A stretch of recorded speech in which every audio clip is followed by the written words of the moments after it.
This is Sarah Stewart Holland. And this is Beth Silvers. Thank you for joining us for Pantsuit Politics.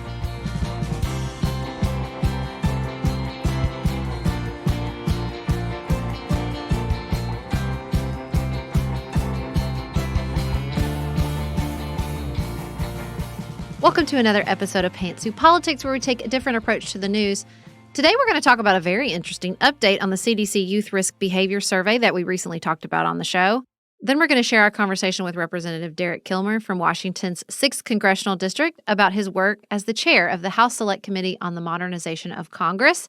And our conversation with Representative Kilmer took a delightful turn that we are going to share outside of politics today that we can't wait for you to hear. Before we begin, we're so close to the premiere of the final season of Succession, which we are going to be recapping and analyzing on our premium channels. Succession really sits at the intersection of so many fascinating conversations that we have here on the podcast about politics and media and wealth and status. And we cannot wait to expand those through this show with our premium community. So you can find all the links in the show notes about how to be part of those conversations. Up next, the CDC survey and the headlines it provoked about teen mental health.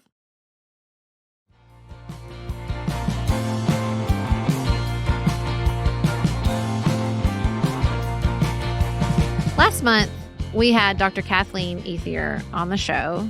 She and I sat down about her work at the CDC on the Youth Risk Behavior Survey and some pretty alarming statistics from that survey, specifically with regards to teen girls and sexual assault. You probably saw these statistics. They were everywhere, all over the headlines about this reported dramatic rise in the percentage of teen girls who had been sexually assaulted. Well, thanks to the reporting of the Washington Post fact-checkers, we are learning that these numbers were the result of rounding, more precise decimal points, and overestimating the increase, and the fact that several schools leave out those specific questions, and so the sample size was affected.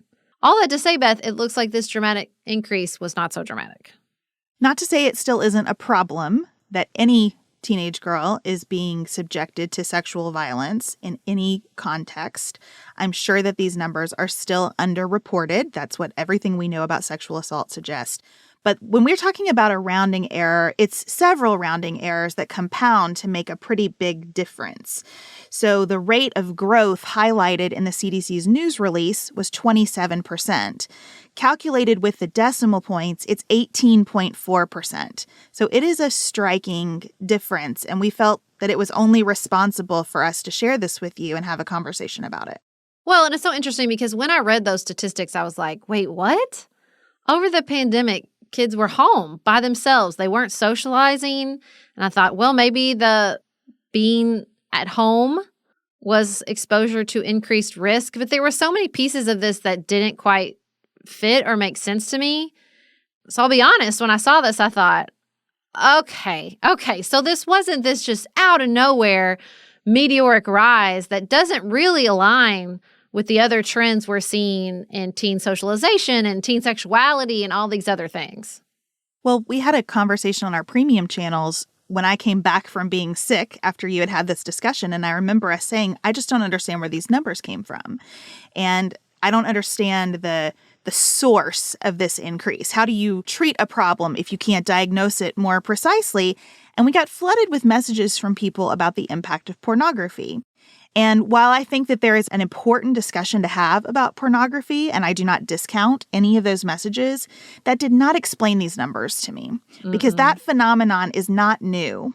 And it's not even new as to teens. It might be increasing, it might be more prevalent, especially in certain areas of the country than it's been in the past. But that just didn't click in with me as an explanation for something this big. So I felt relieved when I saw this report, and then also sad because I think institutional trust building for the CDC is so vital. And I don't want to have a conversation where we're just busting on the CDC. I appreciate this work. Doing this survey is so important, and shining a light on the real problems here, and there are many real problems, is important. I also think accuracy is prized, right? And it's important to be really specific when we're diagnosing issues. Yeah, I'm really confused about how they got here. I mean, all of our interactions as a show with the CDC have been hyper-professional, and really wonderful. And so I don't understand, I don't know a lot of statistics, but I do know that rounding like this across the board could compound the results in a way that skew the reality of what you're finding. And they've been doing this survey for so many years. Have they always been rounding like this? I don't understand how they got here. I don't understand why there wasn't more effort to communicate. And look, I think a lot of times in science, I was reading something about middle age and how the psychologist that sort of coined the term midlife crisis was like, no, that's not what I meant. It happens a lot that scientists and researchers put information out there and they're like, no, that's not, no, not what we meant. I'm not saying that the effects of, lots of data can't be twisted and manipulated at every turn, but I wonder if they'll reevaluate and say, okay, well, we won't release the survey results until we can really release our data sets, which was part of the issue here is you get the survey results before the data sets. I don't know, but I hope that they will communicate more transparently about whatever procedural changes they put in place to prevent something like this happening again. Well, there's really important information in the fact that some schools will not allow the rape and sexual assault questions to be asked. That is headline worthy in and of itself, because we're living through this period where many of us, and as we've discussed, many of us who are sitting in state legislatures act like if we don't talk about something with kids, it will cease to exist. Mm-hmm. And if you are unwilling to present a question about rape to a student body of teens, that's something that we all need to understand and we need to think about. Is this really how we want to approach this topic? Or not approach it? Do we really want to make this something that we're silent on in the face of kids, as though they don't have a real window into what's happening? I'm living this in my life right now. My 8th grader is receiving some sex ed from an outside group. The principal basically communicated to me it's because the teachers don't want to touch this. And I said, well, this curriculum is problematic. It's basically abstinence only, which all our social science says doesn't work. And he's like, well, this is the Kentucky statute that requires me to teach children that the only way to prevent pregnancy and STDs 100% is abstinence. It's just so discouraging. It's like all these laws where they try to control something that is inherently amorphous and human and expansive, which is not just humanity, but teenagers, is just such a mess. It's just such a ridiculous disaster. And they're still out there trying to do more and more of it as if you're going to legislate your way, out of generational change? I don't understand. I really don't understand. It's the march of history. Each generation is going to be different and more expansive and by degrees less and more understanding than the one before it. And the idea that as a legislator, you're just going to pass a law and say stop no further is so ludicrous to me. And it results in such unexpected, but also weirdly predictable outcomes. The other thing that bugs me in this is that I'm worried that we are telling a generation of kids that we think we've ruined them before they reach adulthood. I want to be honest where there is a crisis. And I do believe, especially around teen girls and self-harm and depression, that we have a lot of important work to do. But I was just talking with a teacher who said district-wide, there is a conversation about how exceptional our 6th graders are. District-wide, he said every person he talks to who teaches 6th grade is saying this class is amazing. They're bright, they're engaged, they're well-behaved, they're enthusiastic. Another anecdote, I talked to the director of our community children's choir about how this choir is the best she's ever had, the best behaved. They sound great. They're enthusiastic. They're engaged. And I thought, I wish that we could just put this on billboards, because I think that the narrative is COVID hurt all of them so much. And it did. And I don't want to deny that or bury my head in the sand about it or be in a kind of toxic positivity space. But I don't want to correct for that so hard that we forget to celebrate where kids are excelling. And if we have a trend that is truly that sexual violence against teen girls has been decreasing for several years, and this data as revised is actually in line with that trend, I want to be excited about that trend and ask what's been working and how do we keep moving that number down. Well, that's what was interesting is so many people who advocate in sort of the space of children and violence were surprised. They were like, these are not the trends we're seeing. I think The crisis that I see with teens revolves so much around media and our informational environment and us not giving them the tools to navigate that. I see that in porn. The best thing I've ever read about porn and teens was a class, and the class really didn't focus on sexuality. It focused on media consumption, because that's what you have to do and what you have to understand about porn is that it's an industry and it's a media. I think that's true when you read this great piece today about Andrew Tate and why young boys were sucked in by the very, very addictive, engaging, emotional media that he was creating. I think that's true of teen girls and social media. We're not teaching them the critical skills to consume media. We have state legislators that are like, I know, we'll just shut it off. Shut off what? At school? You think where they're consuming the most media and learning these lessons is through teachers at school? I wish that was the case. I wish that teachers and the time they spend in the classroom had a disproportionate effect to our informational and media and technological environment, and that's before AI really takes off. Like, I wish that was true. I wish we were empowering teachers to tackle this instead of chilling their speech and making them afraid to say anything inside an environment where teens are desperate for tools and strategies and approaches to manage this water hydrant of information coming at them all the time. But the reason we can't teach them that is because we don't really know how to do that either.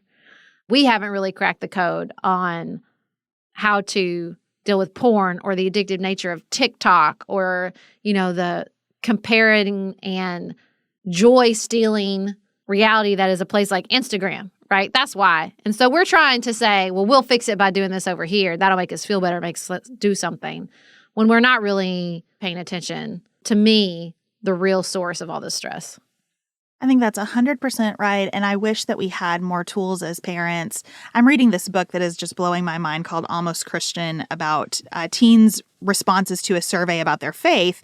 And what the book really pulls out is that teens are just a good mirror for adults, and adults do not talk about our faith in a lived way. We don't use vocabulary that explains, here's how faith is influencing my life today. Here's how it influenced this decision I was making. It's all very theoretical and out there instead of in here. And that concept is working on me in so many areas that have nothing to do with faith. And I have been thinking especially about media when I pull something up on my phone and the girls are with me, or when they show me something that they found on the internet. I'm trying to do a better job saying, who made this? What were their incentives for making it? Who might have been harmed or exploited in the making of this? For whom was this intended and why? How long ago was it made? Can we even answer those questions? Is there enough transparency? And it can feel like overkill, but where else are they going to get that dialogue that they need to be running internally? And I agree with you. I wish that we had not so tied teachers' hands, even though they're doing some of that good work as much as they can, but tied their hands especially around issues of sex and sexuality. Because that's the space where hearing it from multiple adults is going to matter with the highest stakes. Well, and I think the reason we don't do it as adults is because we don't want to come to Jesus with how the media influences us. We think it's working on other people, but we've got our media consumption under control. And I think that's the problem, is to teach, you have to do. And I think that lots of people, including myself and my husband inside my own family, we use media to numb. We don't ask those hard questions. I think this happens a lot. You sort of wear as a badge of pride the media you use to numb out that you think silly or a guilty pleasure. And you don't say, I know this is a fun reality show, but it's detrimental. But I'm going to keep watching it anyway, in this sort of defensive posture, instead of articulating to our kids, this is why I choose not to take this in. The biggest source of conflict in our family is the tech Sabbath I try to enforce every weekend.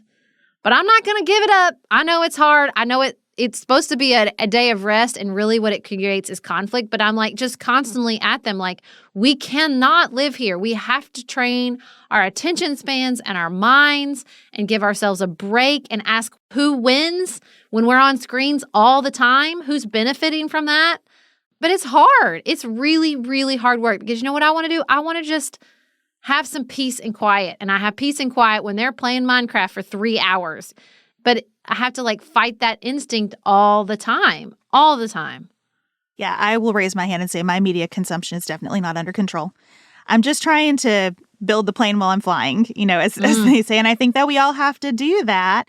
And I want to kind of circle back to where we started. I value information and resources from the CDC in that process. It is an important, critical organization. And I am disappointed that the fact-checking on this has not been as solid as I hoped it would be, but I am not writing off the CDC's work by any stretch of the imagination or even the entirety of the survey here, because this is one piece of something that gives us a lot of information about a very important topic.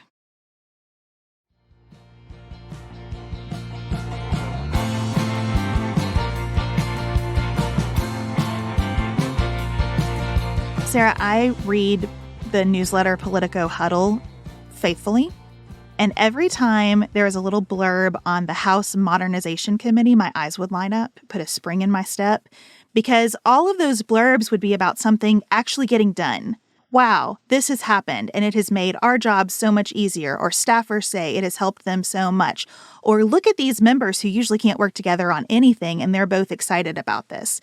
And that was the only place I saw those stories until you sent a Washington Post piece around to our team about this committee and its chair and their final report. Yeah, we're going to share our conversation with Representative Kilmer and how the Select Committee got started, but it was such a brilliant cross-section of so many things we're interested in here. The modernization of Congress, who isn't interested in that, but also how to get difficult work done when you sit in a place of conflict and disagreement. And so many people on the committee, representatives on the committee, gave interviews and talked about this work and talked about what they changed. And that's why we definitely wanted to invite him here so he could share all of that with us firsthand. Representative Kilmer, thank you so much for joining us. We are really excited about the work that you've been doing. I would love for you to take us back to the beginning of the Modernization Committee.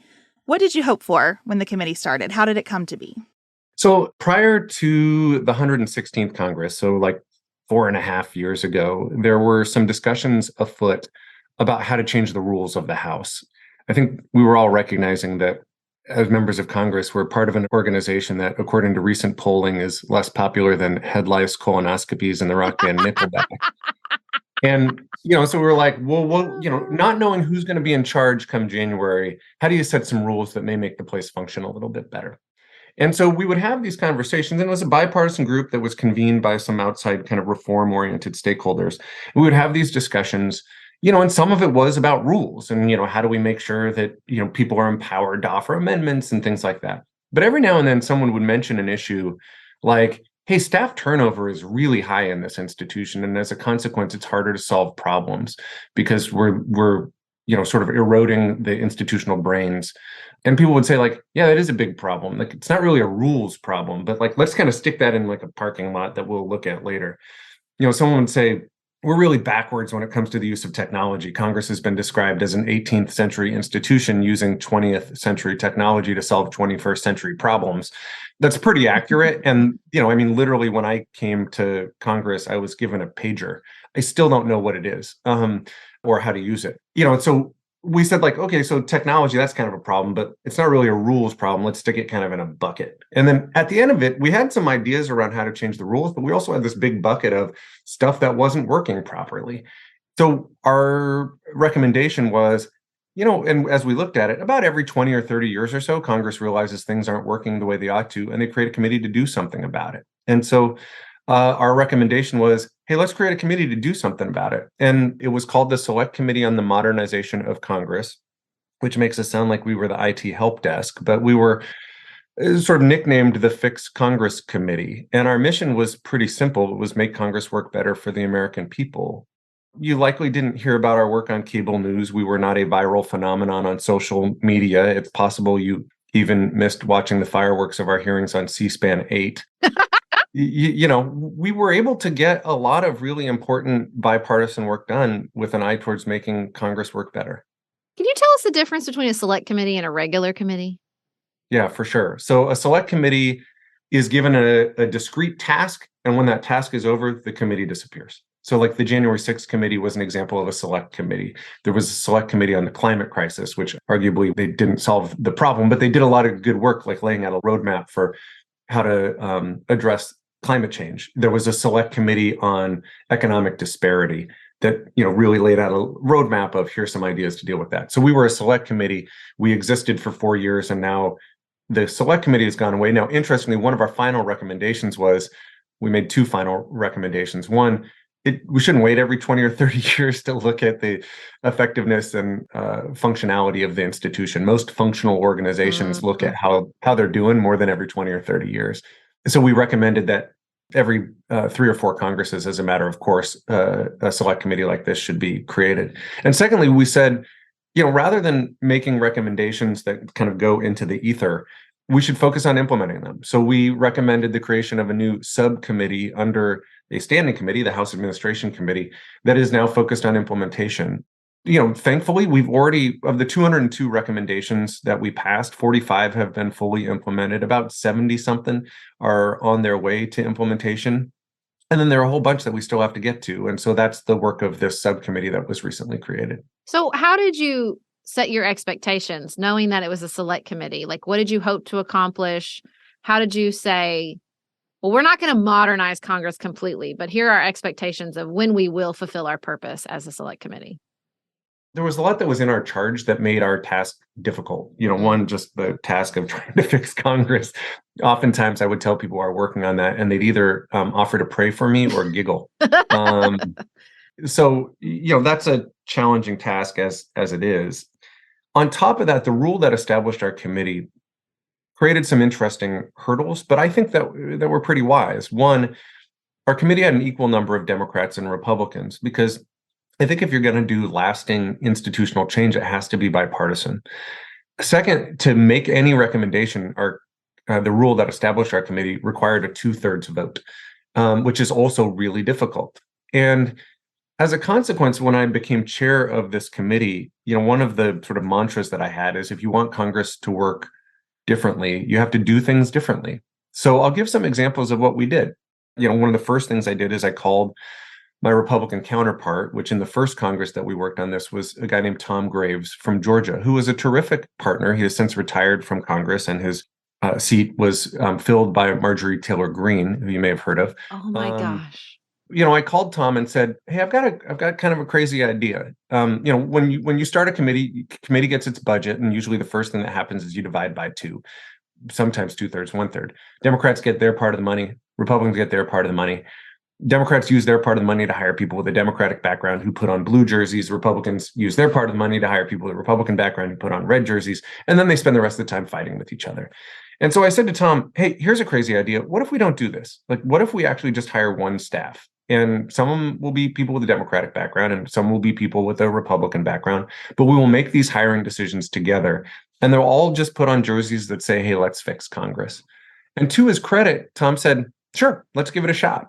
And that was foundational in terms of how our committee approached one another. It was with an eye towards solving problems, not with an eye towards being adversarial.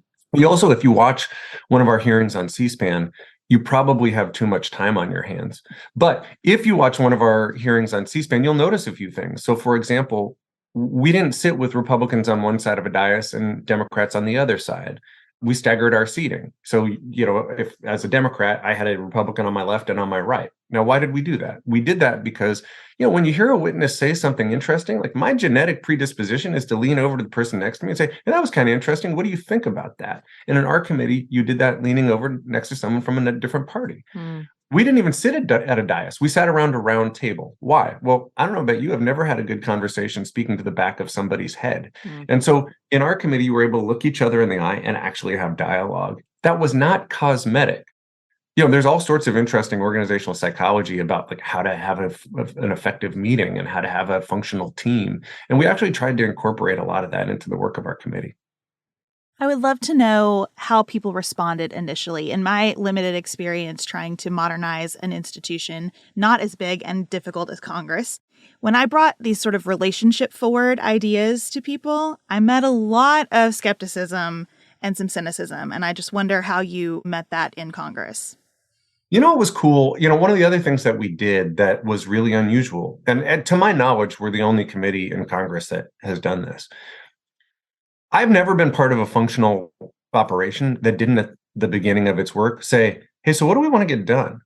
So I had us do a bipartisan planning retreat. We actually got a room at the Library of Congress and we sat around a table and we talked about what we wanted to do. And the first thing that we did, largely in an attempt to find some common threads among us, because we had, very progressive Democrats, we had very conservative Republicans, and we had all sorts of folks in between. We started off by saying, hey, why did you come to Congress? And how has your service met or failed to meet your expectations of what drove you to run in the first place? And I'll tell you what, if you'd been a fly on the wall, I actually don't think you would have been able to know who the Democrats were and who the Republicans were. I really don't. And, as a consequence, I think people came out of that exercise saying, hey, this is going to be different. This work is going to be different. And people were pretty bought in from the beginning. And again, I lucked out largely because we had people who wanted to be stewards of the institution, that actually wanted to make the institution function better. There's this great quote that I've been staring at for 4 years of this work, and it's from a guy named John Gardner, who was a cabinet secretary in the Lyndon Johnson administration. And John Gardner talks about the importance of institutional stewardship, and he talks about being a loving critic. He said it's, you can't be an uncritical lover because you sort of deny an institution of the necessary improvement to actually make it function better. You actually, have to have some semblance of a critical eye towards the function of an institution. But he also said you can't be an unloving critic, because then you just treat the institution like the piñata at the party and bash it, which is, obviously politically very popular in Congress. And the best thing I can do, and I already cracked some jokes doing it, right, is to make fun of Congress. But you actually have to care enough about the institution to want to improve it. And to the credit of the folks, almost without exception, over the course of 2 Congresses who served on the committee, they were all loving critics. What about your constituents? Were they supportive of this work? You mentioned that it's easier to bash it. So how did it go over in your district that you invested this time here? I think generally the American people want Congress to function better. And I think people liked that we were engaged on that topic and that we were doing things differently. I mean, one of the things that keeps me up at night, there was an NBC News poll last year that 70% of Americans agree with the statement that America is so divided, it is now incapable of solving big problems. And I don't think my constituents want to just accept that as fact. Well, I guess we're just not going to solve any big problems anymore. And, as a consequence, I think my constituents were largely bought into our work. What the other thing they were bought into is just some of the stuff that we did. So one of the examples was, so we had these hearings related to civility and collaboration, which I think our constituents are pretty hungry for. There's an exhaustion with how dysfunctional Congress is. We pulled together, organizational psychologists and management consultants and political scientists. We actually had a marriage counselor who testified at our hearing, who founded the organization Braver Angels. And they gave us all sorts of suggestions around trying to foster civility and collaboration. And afterwards, the organizational psychologist said to me, hey, you should talk to some sports coaches who took over teams that were had bad culture and who turned them around. So I call up this NCAA football coach. And I said, Coach, would you be willing to talk to me about fixing Congress? And he said, Derek, I don't know anything about Congress. And I said, well, I don't need you to know about Congress. Tell me how you fix a broken team. I said, what do you do when you have folks on the team who are actively trying to sabotage the team? And he said, well, I cut them. And I said, well, we don't really have that option. And he said, well, then I bench them. And I said, well, we don't really have that option either. And he said, let me ask you something. I said, shoot. He said, how do you do new player orientation? And I said, well, we don't really have new players. I said, but we do have, new member orientation. He said, how does it work? And I said, it's really funny that you asked this because it really works the wrong way. I said, my colleagues tell stories of showing up for freshman orientation, literally being told, okay, Democrats, you sit on this bus and Republicans, you go on that bus. And most of the orientation process was designed to keep the two parties from interacting with each other. And this coach says to me, well, Derek, I don't know much about Congress, but it seems like you ought to stop doing that. And so one of our recommendations was literally stop doing that. Yeah. Right? Try to have some bipartisan engagement at the jump. there are little things that really matter to members. When a member of Congress is coming on board, speaking of incoming freshmen, they were largely blind and didn't even have any sort of staff help to help them transition into Congress. So we made a recommendation saying you should be able to pay a transition staffer to help with your transition into Congress. And 95% of those folks actually get hired onto the office. That's been a real value in helping our new members be better at their jobs. We made recommendations trying to make Congress a place that was better at recruiting and retaining and having more diverse staff. So why did we do that? Well, we didn't do that to benefit ourselves. We did that to benefit the American people, because all you have to do is watch like the social media hearings where it seems like Congress doesn't know what it's talking about. And it's largely because Congress doesn't know what it's talking about. And building up some brains and being able to hold on to talented people who know a lot about issues that matter to the American people will benefit the American people. We made a recommendation so that Congress could, sort of fulfill its Article 1 responsibility, the power of the purse, and that it could fund projects in local communities. That recommendation was, written with some important guardrails to prevent abuse. That was a bipartisan recommendation. And the Appropriations Committee has done that. And as a consequence, you can look in district after district and there's community projects that are getting funded. In my district, there's a men's shelter for people experiencing homelessness that is now getting funded as a consequence of that. There's a soup kitchen, a food bank that received funding. There are 3 coastal tribes in my district that got funding to try to move to higher ground because they're getting washed off the planet by climate change. These things wouldn't have happened but for some of the recommendations that our committee made.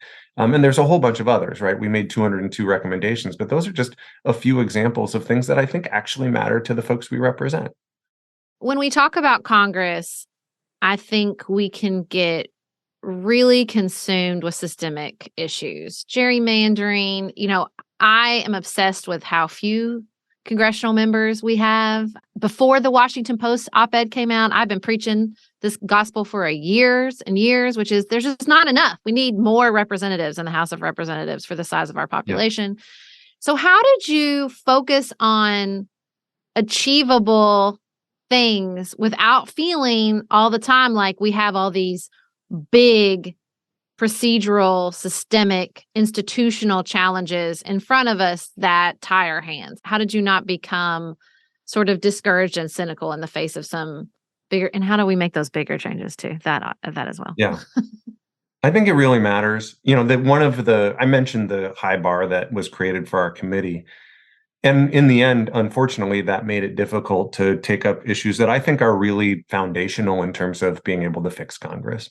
Campaign finance reform is one of them. You always also hear about the representatives going back home all the time and how that changed with the Contract for America. That's like a very common narrative, I think, around the dysfunction of Congress, is that there's no socialization, which you're sort of getting at with that new member orientation.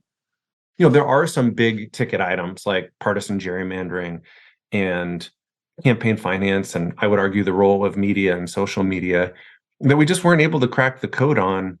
Certainly not in a way that could get a super majority vote out of our committee. To my chagrin, I actually do think if Congress wants to get serious about making things work better for the American people, it simply put, it has to do those things. It has to address money in politics. It has to look at things like how district boundaries are drawn. It has to look at how we choose our primary candidates. There are states that have done some interesting stuff around ranked choice voting, or around, as the state of Washington and California have done, top 2 primaries that I think have limited, at least in some way, some of the polarization that we've seen in our country. If we want to get serious about doing that in a big systemic way, then I think having that happen on a national basis would be to our benefit. Nevertheless, what we said is, well, let's get done the things we can get done. So you just mentioned, the fact that Congress, spends a lot of time in their districts. One of the big problems is Congress spends too much time on trains and airplanes. If you look at before the pandemic, I think I'm going to get these numbers right, but it's been a little while since I've used them. In 2019, before the pandemic, Congress was in session 66 travel days, 65 full days. There were actually more travel days than full days. So for a travel day, just for me as a West Coast member, what that means is on a Monday morning, we have votes Monday night. Monday morning, I get up at whatever, 5. I drive to the airport. I get on an 8 o'clock flight. I land in DC at 4:30 and I vote at 6:30. Usually it's what they call bed check vote, right? 1 or 2 votes. Then I'm there all day Tuesday, all day Wednesday. Thursday is a travel day. So we usually vote by before noon on Thursday. And then as a West Coast member, I take a bunch of meetings between then and my 5:40 p.m. flight. And I fly back to Washington State on Thursday night. And then Friday, Saturday, Sunday, I'm in the district. And then the next week, rinse, wash, repeat. Well, if you think about that, what that means is Congress is spending a lot of time. Like, listen, I love the people of Alaska Airlines, but I'm spending more time with people of Alaska Airlines than, being able to do productive work, Right. right? Like, why does that matter? For what it's worth, I use my time on Alaska Airlines to write constituent letters and try to be productive, or to watch season 3 of The Mandalorian as I did for the last home. So why does that matter? Well, if you want Congress to be a place where tough problems are solved, Mm-hmm. one, Congress has to be there. And two, most of that difficult problem solving happens in committees. Now, here's the problem. Committees generally meet on those 2 days a week that you're there, those 2 full days a week that you're there. The average member is 5.4 committees and subcommittees, all of which meet during those 2 days. So, if you're watching a committee hearing on C-SPAN and it looks like members of Congress aren't there, it's because they're probably in one of their other 3 hearings that are scheduled for the exact same time. Mm-hmm.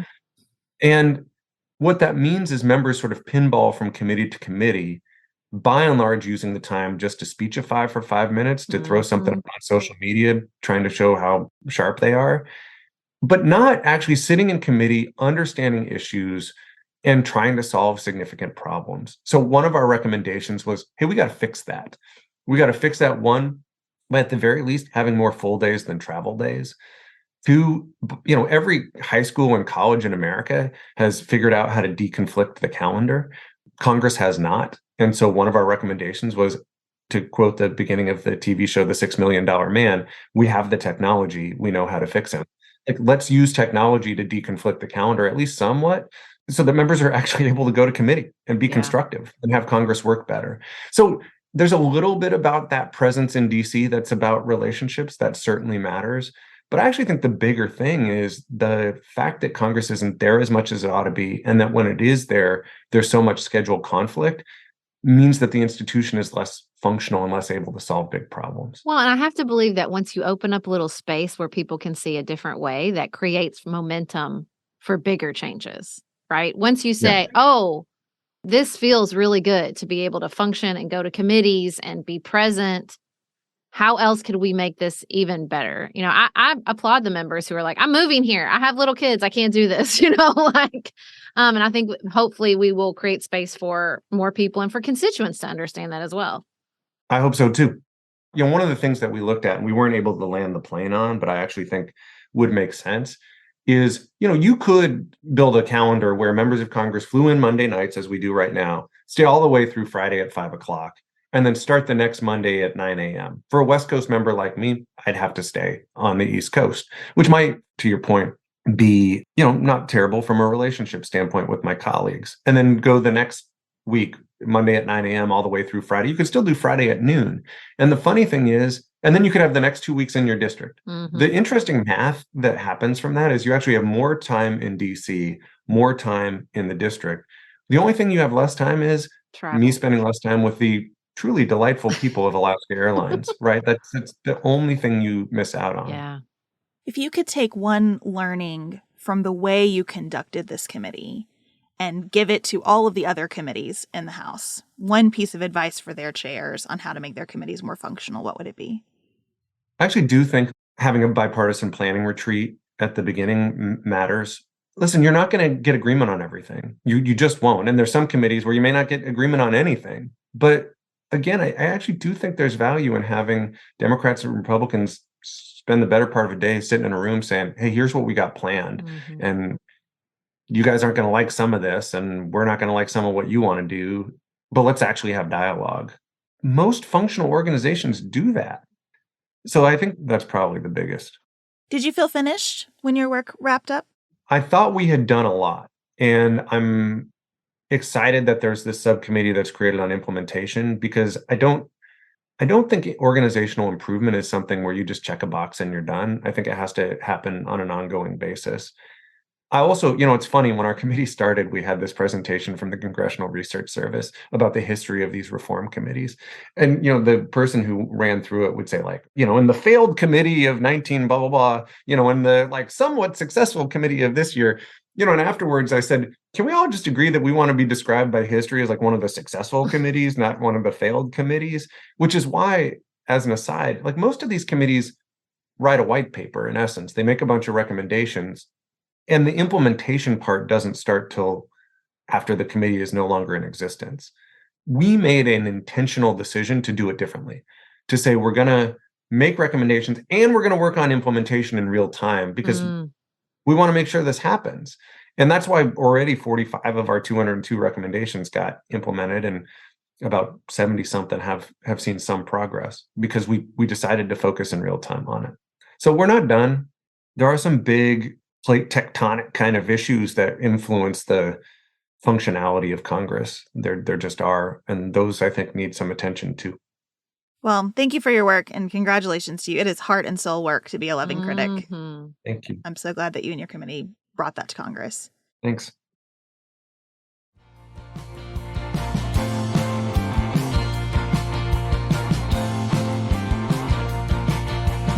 Well, Representative Kilmer, we always end our show talking about what's on our minds outside of politics, and we learned at the beginning of this conversation that you and Sarah share a love for national holidays, and thought we could chat with you about that for a minute. Yeah, it's so sad we weren't recording because we discovered that you and I are actually best friends.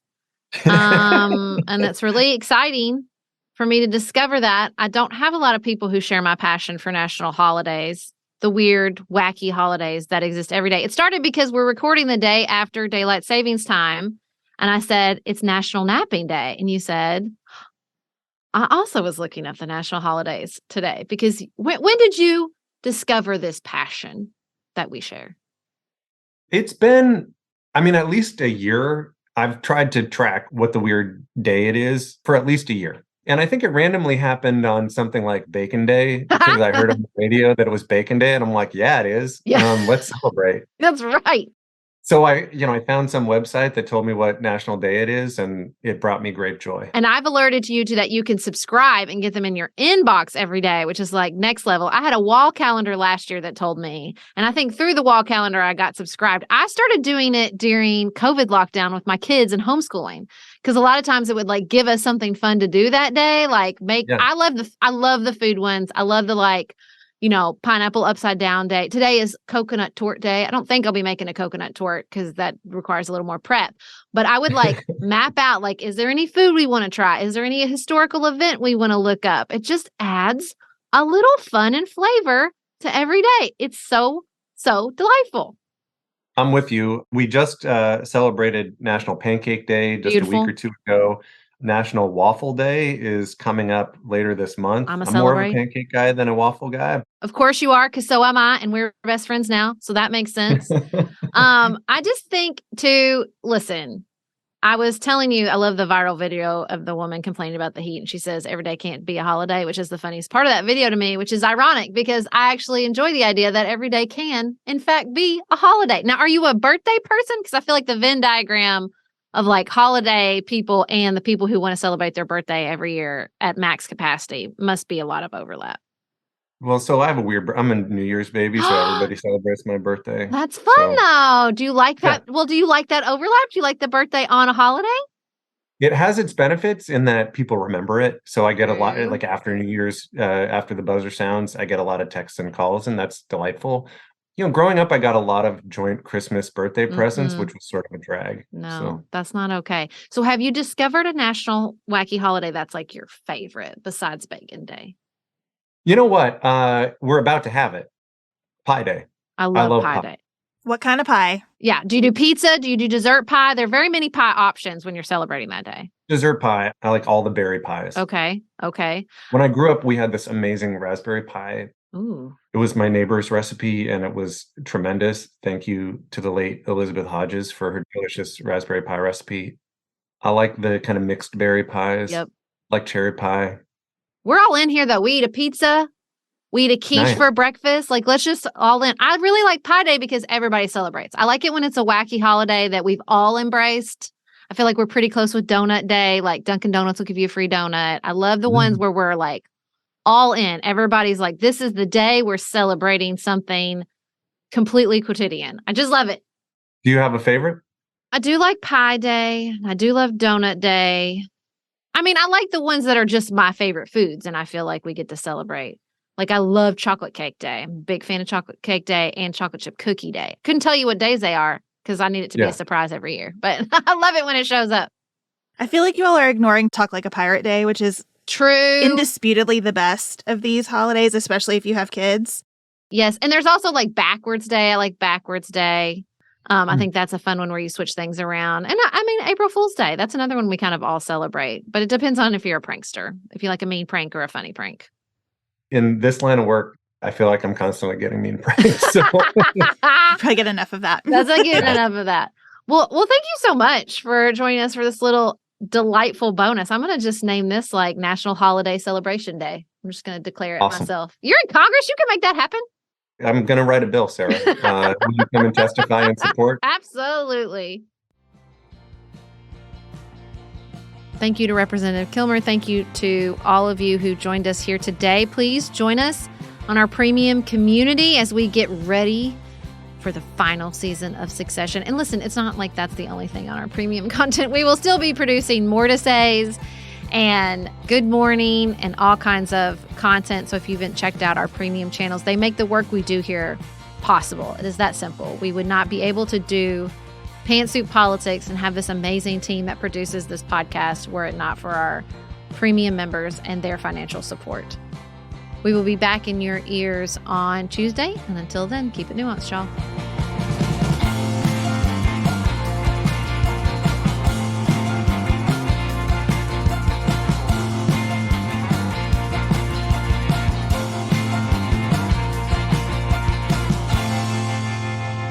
Pantsuit Politics is produced by Studio D Podcast Production. Elise Knapp is our managing director. Maggie Penton is our community engagement manager. Dante Lima is the composer and performer of our theme music. Our show is listener-supported. Special thanks to our executive producers. Martha Brunitsky. Allie Edwards. Janice Elliott.